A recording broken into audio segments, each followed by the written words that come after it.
Hi guys, this is Sir John and welcome to my mini vlog.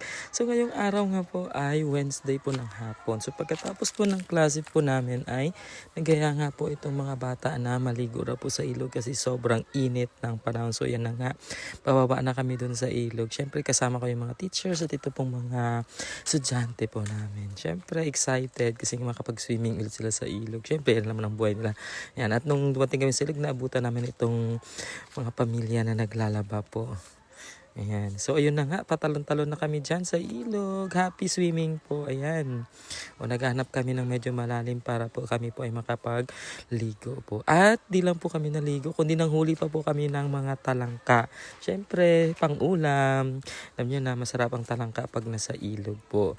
Ayan, paakyat na sa mga batuhan.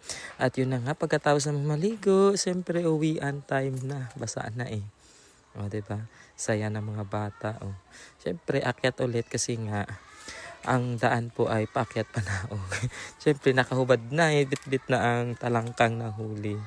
Ayan. So, sa mga viewers mo natin dyan, please follow, like, share, and watch the entire video po. Para kumita naman ako, ano? Thank you so much. Ayan. And of course, pwede din po kayo mag-subscribe po sa aking YouTube channel po. Ayan. I started my YouTube channel na. Yan lamang po guys. Bye!